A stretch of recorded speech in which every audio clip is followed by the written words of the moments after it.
Olá, pessoal! Bem-vindos a mais um episódio do podcast Caçador de Mim. Olá, André! Tudo jóia? E hoje? Oi, Lu, tudo bem? Estamos ansiosos, Lu, eu e o ouvinte, aqui para saber qual é a história, quem é a pessoa de hoje, Lu? Então hoje, no nosso 7º episódio, nós vamos embarcar em mais uma aventura de outra mulher poderosa chamada Margaret Mee. Então a gente viu a Hedy Lamarr, vimos na última a Angari, são mulheres que aliaram duas ciências, e hoje a gente vai ver mais uma mulher que conseguiu aliar a arte e a ciência. Então, atenção, ouvinte, a Lu, ela mencionou episódios com mulheres, episódios que ela fez, mas tem episódios com Alexandre, né, da Cacau Show, episódios com Florence, mas eu entendo a Lu, que ela quis dizer exatamente isso, né, Lu, é isso? Episódios com as biografias de mulheres? De mulheres que se destacaram por abraçar mais de uma profissão. Elas conseguiram fazer com que houvesse a união de mais de um tipo, mais de um talento delas.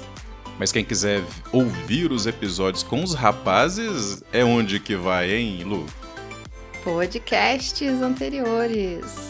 No Caçador de Mim, gente. Esse é o nosso canal no Spotify, no Google Podcast e outros agregadores. Isso. Então vamos começar, né, gente? Que o povo tá curioso. Então, Margaret Ursula Braun nasceu no dia 22 de maio. Olha, gente, que dia perfeito, né? O dia mais lindo do ano. Fala sério, André. Eu acho que eu sei o que acontece em 22 de maio, além do nascimento da Margaret Mee. Nasceu outra pessoa brilhante. Quem né? foi? Euzinha. Você, Lu? Então, Olha. eu nasci dia 22 de maio também, né? Uma data que nasceram pessoas muito especiais. Eu concordo e o ouvinte abençoadas. E o ouvinte também tá sentindo com a cabeça assim, olha. Sim, sim.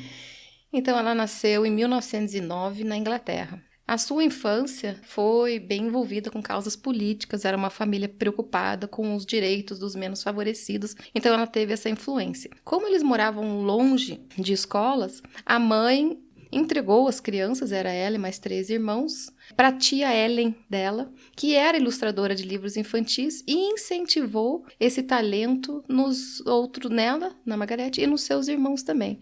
Então, eles também começaram a investir na carreira de ilustradores, de desenhistas. Hein, Lu, não sei se você concorda, mas de novo esse elemento da família sendo incentivadora dos talentos natos, né? Aquele talento que praticamente nasce com a pessoa, tem um despertar muito precoce, né?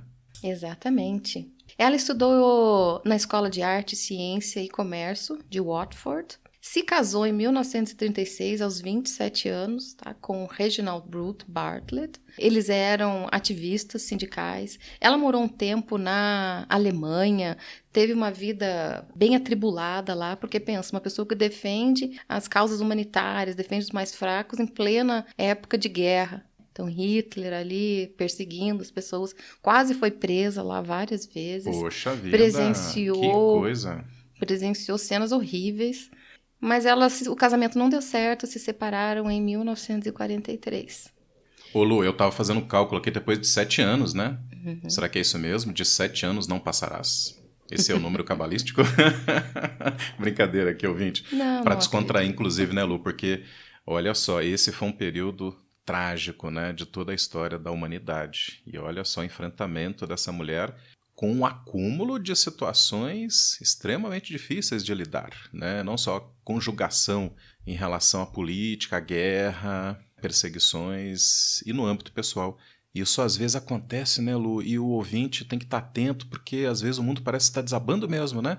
Ele está com problema no colégio, ele está com problema na empresa, ele está com problema com o namorado, com a namorada, com o esposo, com a esposa. E eu fique atento aí, ouvinte, porque eu acho que é exatamente isso, essas biografias provando que muita gente passa por isso.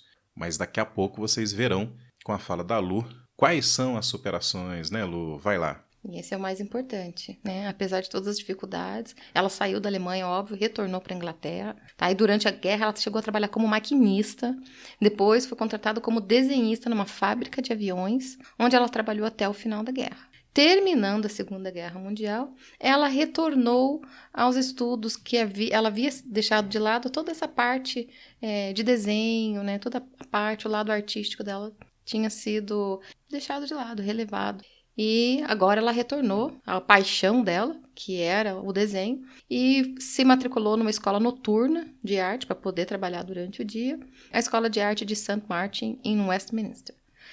Agora, o que a gente percebe é que quando a gente tem um talento, essa coisa nata, tá, ouvinte? Essa coisa que fica pulsando na gente, paixão, né? a paixão, esse desejo por realizar algo, ele até pode ficar apagadinho em situações extremas da nossa vida. Mas se a gente continuar dando aquele ouvidinho, se a gente continuar escutando, isso volta. E pode ser que volte num momento mais propício, como esse agora, que ela teve a chance. Lógico, né? Olha o grande esforço, né? De se matricular à noite para dar seguimento àquilo que é inspiração, desejo e felicidade dela. Exatamente. Então, nunca é tarde para você retornar às suas paixões. Em 1947, ela frequentou outra escola de arte e ganhando aí um diploma nacional em pintura. Então, sempre investiu em formação também, que é uma coisa importante, né, gente? Tem que investir na sua formação, em cursos. Aí ela conheceu o seu segundo marido, Greville Mee. Aí que veio o nome. Ela adotou o nome, o sobrenome Mee. Aí ela foi conhecida como Margaret Mee, que é a ilustradora famosérrima que começou seu trabalho aqui no Brasil. Então, ela conheceu ele na St. Martin School of Art, porque ele também era desenhista, e ela mudou seu nome daí para Margaret Mee, em 1952.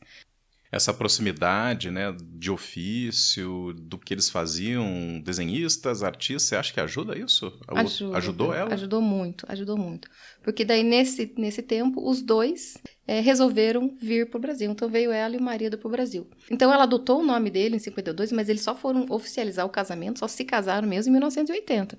Tá? Nossa, então, muito tempo depois. Né? Mas ela adotou, acho que foi aquela... né, energia, aquela química à primeira vista, e adotou o nome e eles ficaram juntos.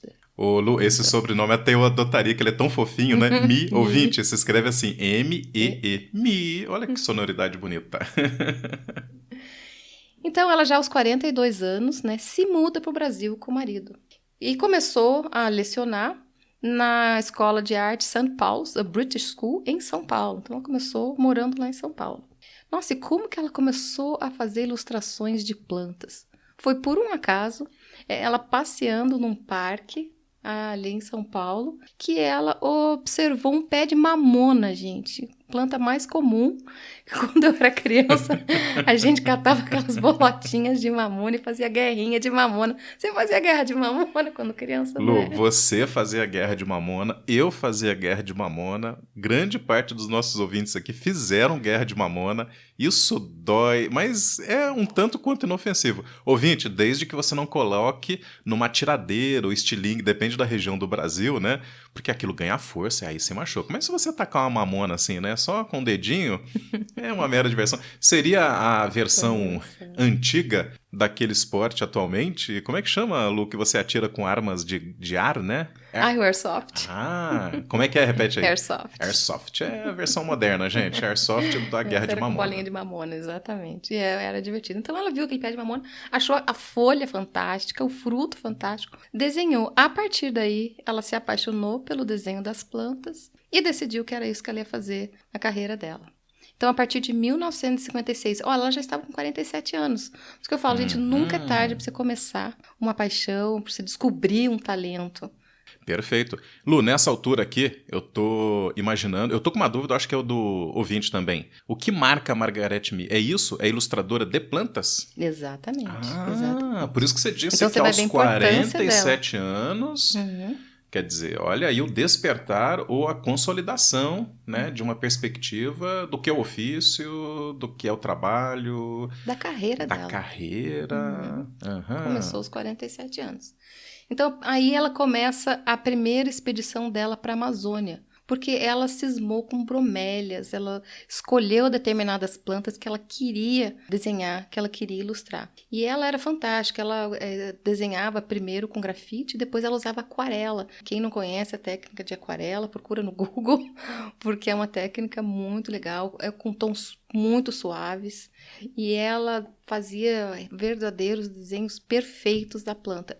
E uma característica impressionante dela, Ela registrava nas suas obras, além do hábito, da forma da planta, ela fazia questão de desenhar a planta no seu habitat natural, no ambiente onde ela estava inserida, com o objetivo de afirmar a ideia de que cada planta tem seu habitat. E essas condições ambientais são específicas, sem as quais a planta não conseguiria sobreviver. Portanto, olha a causa agora ambiental dela. O desmatamento constante que ela observava sendo feito lá na Amazônia ia ser muito prejudicial para determinadas plantas que só sobreviviam naquele ambiente. Então, ela começou aí a sua luta também contra o desmatamento, André.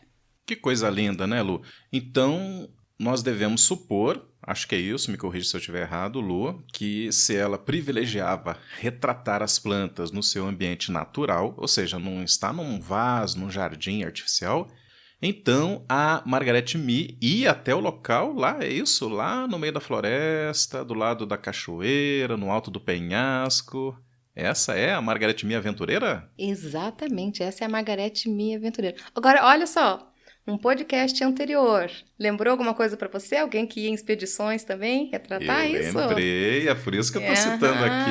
Exatamente, ouvinte. Olha uma coisa legal. Vamos convidar o ouvinte para ouvir o episódio anterior, que é com quem, hein? Vamos ver se você lembra, Lu. Hércules Florense. Hércules Florense, ouvinte. Ele concorre aí a inventor da fotografia e também fez belíssimos retratos, desenhos da flora e fauna brasileira em meados do século XIX. Mas vai lá, Lu, fala mais aí da Margaret Mee. Então, a Margaret Mee era uma pessoa muito destemida. Nas expedições dela, ela contou muito com a ajuda de muitos indígenas.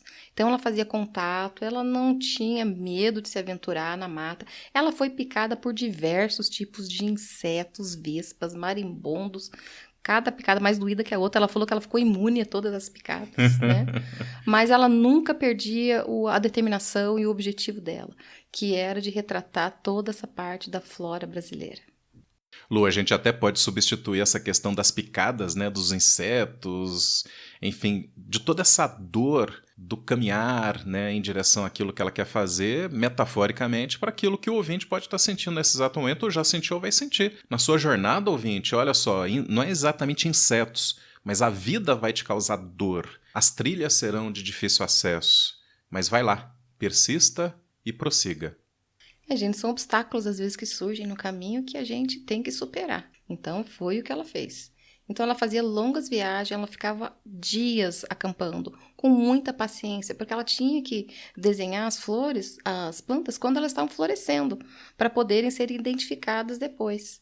Então, ela perseguiu uma flor chamada Flor da Lua. Ela levou 24 anos, né, várias expedições para conseguir pegar essa planta com a flor aberta. Porque é uma planta que só dá flor uma vez, um dia por ano, e a flor abre geralmente à noitinha. Então, ela foi e persistiu e dormiu várias vezes sozinha, acampando à noite, do lado da onde existia essa flor, até conseguir. Foi a realização dela conseguir desenhar essa flor. Que coragem e que determinação.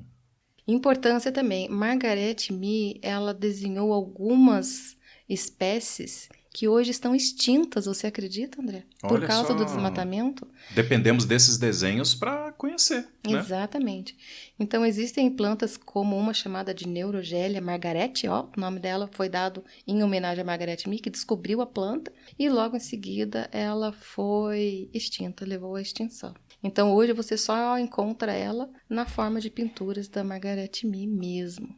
Tá aí, a gente até acha, puxa vida, né, retratando flores, plantas. Em que isso deu? Deu que o acervo é de uma riqueza sociocultural, botânica imensurável, né, Lu? Olha só, plantas extintas que temos, né, o retrato, possivelmente com muita fidelidade e também com aquele olhar amoroso e artístico. Então temos referência de coisas extintas a partir desse trabalho árduo e corajoso da Margaret Mee. Exatamente. E tem mais algumas espécies também que levaram o nome dela, né, em homenagem aos desenhos que ela fez. Ela criou 400 pranchas de ilustrações botânicas em guache e aquarela. 40 scratchbooks, né, de identificação de plantas e fez 15 diários detalhados do habitat de cada uma dessas espécies. Tudo isso produzido entre 56 e 88. Então, essa mulher, ela ficou indo em expedições, André, até os 77 anos. Uau! Até senhorinha! Até senhorinha. Ela estava lá dormindo no meio da floresta amazônica, né, sozinha, esperando as flores abrirem para ela poder. Entre os seus trabalhos estão Flowers of the Brazilian Forests, publicado em 68, o ano que eu nasci. Olha, falei minha idade. Ixi, denunciou a idade, pronto. Denunciou o dia, o mês e o ano, ouvinte. O que você pode fazer com isso? Anota e nesse dia maravilhoso, 22 de maio, você pode mandar os parabéns para a Lu. Verdade. Em 1980, ela publicou outro livro chamado Flowers of the Amazon. E em 88, né, Search of Flowers of the Amazon Forest. Então foram várias publicações. Infelizmente, ela morreu na Inglaterra em 88, aos 79 anos, por causa de um acidente de carro. Não foi por qualquer não situação do ofício dela, que já não era de risco, doença, né, Lu? Exatamente, não. Foi na Inglaterra por causa de um acidente de carro. Em sua honra, foi fundada uma organização chamada Margaret Mee Amazon Trust, justamente para incentivar pesquisa, incentivar intercâmbio de estudantes de botânica, para ilustrar as plantas brasileiras. Infelizmente, o programa hoje em dia não existe mais, né? Ele foi dissolvido em 96, passou por reformas e, devido a várias circunstâncias, geralmente a educação e esses intercâmbios são as primeiras políticas que o governo corta, né? Verba. Infelizmente, né? Triste isso. Mas Margaret Mee foi homenageada em 1994, quem é dessa época vai lembrar, pela escola de samba Beija-Flor, que o enredo foi Margaret Mee, a Dama das Bromélias. Então foram mais de 3.000 figurantes desfilando na escola de samba, contando a história de Margaret Mee pela floresta amazônica. Olha aí, ouvinte, que coisa fantástica, né? Eu fico emocionado nesse exato momento, porque tudo bem, né? Tinha lá a fundação em honra, né? A Margaret Mee Amazon Trust, mas a gente sabe que um pesquisador e a obra desse pesquisador, desse cientista, quando se aproxima do povo, do popular, aquele que dificilmente teria contato se não fosse pelo veículo da cultura e da arte popular, isso sim é muito gratificante. Lá no céu, Margaret Mee deve estar morrendo de felicidade e ficou extremamente envaidecida em 94 com essa homenagem da escola de samba Beija-Flor de Nilópolis. Lu, que eu morei lá pertinho, eu morei em Nova Iguaçu, Baixada Fluminense, né? E Beija-Flor é a minha escola do coração, ouvinte. Também tem uma simpatia enorme pela Beija-Flor. Talvez pelo nome, Beija-Flor, acho uma graça. Bem lembrada. Muito legal. Enfim, a Margaret Mee fez uma contribuição muito significativa para o meio da ciência. Então, ela dedicou sua vida à documentação dessas espécies e à defesa da biodiversidade da flora brasileira e conservação dos ecossistemas. Então, além de todo o desenho, todo o acervo que ela deixou para a gente, ela participou de várias causas, chegou aí para os Estados Unidos relatar, né, todo o problema que estava acontecendo em palestras, em congressos, problemas a respeito do desmatamento, das espécies que poderiam ser extintas. Então, essa causa ambiental aliada à parte artística foi um fenômeno incrível e a gente deve muita coisa a Margaret Mee.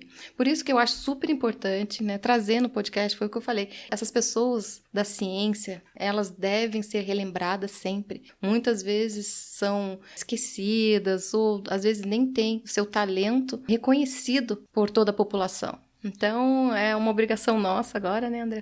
Trazer essas pessoas para vocês conhecerem, ouvinte, para vocês admirarem, curtirem e procurarem lá no Google, gente. Procurem lá os desenhos da Margaret Mee e vocês vão ficar estarrecidos de tão lindo e tão realistas que são. São realmente muito fantásticos. Olhem lá. E procurem no YouTube referências desse desfile inesquecível da Beija-Flor em 1994 ou 20. Eu e a Lu, a gente faz uma dupla sensacional. Lu, eu tô super feliz. Porque sempre que a Lu prepara um roteiro e faz aqui o podcast, a missão dela é trazer a ciência para vocês, ouvintes. E a minha, né, eu sempre puxo, é por isso que eu tô justificando, Lu, porque eu vou a próxima pergunta e fechando o nosso podcast. Enquanto você traz o conhecimento científico, você faz a divulgação científica, a minha preocupação é extrair da biografia dessas pessoas o know-how, a tecnologia social e de vida para que o nosso ouvinte possa se inspirar. É por isso que nós somos uma dupla invencível, ouvinte! Uhul! Casal 20 aqui Casal agora. 20, aham. Lu, me diz então, fechando o nosso episódio de hoje, o que a gente extrai de tecnologia social, de vida e profissional para que o nosso ouvinte se inspire, hein? Afinal, caçador de mim significa também isso. Pois é, gente. Eu falei que quem me inspira são meus alunos, né? E realmente, né? Minhas turmas, todo dia eu recebo mensagem deles, alguns passando por momentos muito atribulados, né? Nessa época de pandemia. Então, e hoje eu trouxe a história de uma pessoa que, como eu falei, ela começou a carreira dela com quase 50 anos. E é o que eu tenho visto também, pais de alunos tendo que se reinventar e recomeçarem, trocarem às vezes de trabalho, mudar a carreira. E eu tenho recebido mensagens de pais que voltaram a estudar nessa época de pandemia. Que coisa fantástica. Fazerem cursos online, ampliar o leque de possibilidades, fazer plano B e C. Então, isso eu sempre achei muito fantástico, sabe? E eu fico muito feliz, André, da gente poder estar incentivando isso, sabe? Pra gente poder estar motivando o pessoal. Realmente, gente, voltem a estudar, né? Voltem a fazer alguma coisa que talvez vocês tenham deixado perdido lá na adolescência. Nunca é tarde para recomeçar. Nunca é tarde para começar uma nova paixão. Nem que não seja o principal trabalho, que seja um hobby ou um plano B na vida. Mas não deixe para trás alguma coisa que você sonha. Então, Lu, o episódio de hoje tem que estar marcadinho ali na memória, né, do nosso ouvinte, quando Margaret Mee, aos 47 anos, faz uma virada de chave, se reinventa. E, ouvinte, então, do jeito que a Lu colocou, nunca é tarde. E outra coisa, lembre-se, ouvinte, você concorda, Lu, das picadas, das mordidas, da árdua trilha que essa mulher percorreu. Isso foi verdade, literalmente, mas há de ser uma metáfora linda e maravilhosa, ouvinte, para a sua vida. As mordidas, as picadas e os machucados nessa árdua trilha da sua vida, que a gente tem certeza que elas serão lembradas mais à frente como necessárias e como fortificadoras de uma determinação e de uma vontade que nunca deve te abandonar. Bem isso, gente. Então, eu espero que vocês tenham gostado da nossa aventura de hoje com Margaret Mee. E a gente vai se despedindo por aqui. Espero vocês no próximo episódio. Continuem ligados na gente, continuem seguindo aí. E um beijão para todos. Até a próxima. Tchau, gente!